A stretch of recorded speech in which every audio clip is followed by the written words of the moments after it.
Todos conocemos la historia de Emily Rose. Hollywood nos vendió la imagen de una joven arqueada, levitaciones y efectos especiales que nos hacían apartar la vista de la pantalla. Pero la realidad es mucho más silenciosa, prolongada y desgarradora. Bienvenido a Distrito Oscuro. Hoy nos alejamos de la ficción para abrir uno de los expedientes más oscuros de la historia moderna. El de Anneliese Michel, una joven que, durante 9 meses, fue sometida a 67 ritos de exorcismo.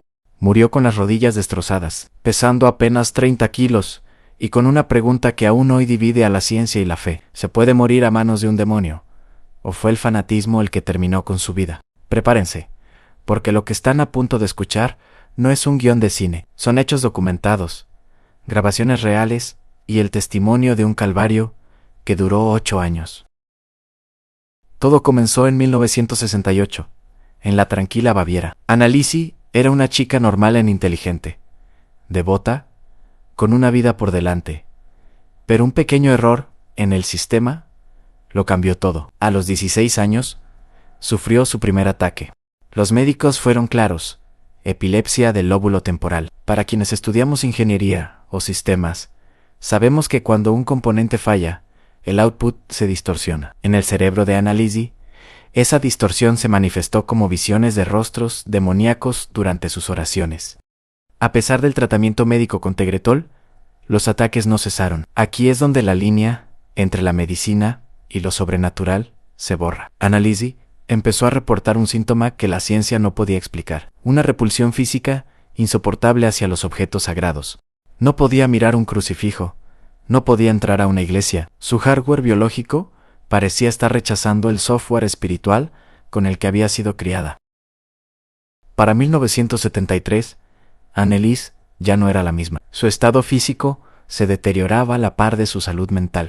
Comenzó a insultar a su familia, a morder a sus hermanos y a ladrar como un perro. Los testimonios dicen que poseía una fuerza sobrehumana. Podía lanzar a una persona adulta al otro lado de la habitación sin esfuerzo aparente. En este punto, la medicina arrojó la toalla. Sus padres, desesperados y profundamente religiosos, buscaron otra solución. Fue entonces cuando aparecieron los sacerdotes Ernst Alt y Arnold Renz. Ellos no vieron a una paciente enferma, vieron un campo de batalla. Tras observar que Anneliese podía hablar lenguas que nunca había estudiado y que conocía secretos de personas que no conocía, solicitaron el Rituale Romanum. El obispo Joseph Stangl firmó la orden. El destino de Anneliese quedó sellado. El tratamiento ya no sería en un hospital, sino en su habitación, a puerta cerrada.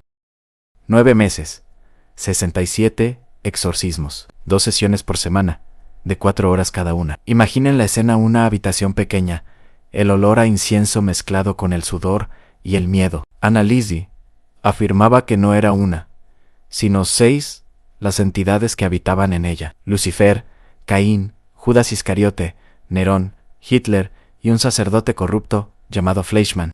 Las grabaciones de estas sesiones son, hasta hoy, material de estudio para demonólogos. En ellas se escucha una voz que no parece humana, una voz que sale de una garganta destrozada por los gritos. Pero lo más aterrador no eran los sonidos, sino el daño físico. Anneliese realizaba hasta 600 genuflexiones por sesión. Sus rodillas se rompieron, sus ligamentos se desgarraron, pero ella seguía levantándose, impulsada por algo que sus padres llamaban fervor y los médicos llamaban psicosis. Dejó de comer. Decía que los demonios le prohibían el alimento. Empezó a comer insectos, carbón y a lamer su propia orina del suelo. Se estaba desvaneciendo frente a los ojos de quienes decían salvarla.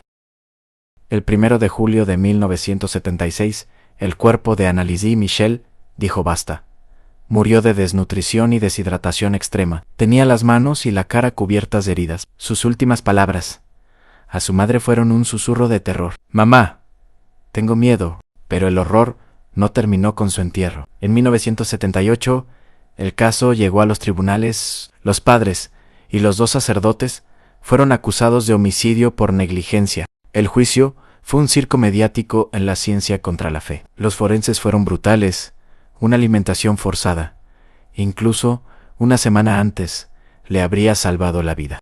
Los sacerdotes, por su parte, Reprodujeron las cintas en la sala de justicia. El veredicto fue de culpabilidad, pero las penas fueron mínimas a 6 meses de prisión, que ni siquiera cumplieron.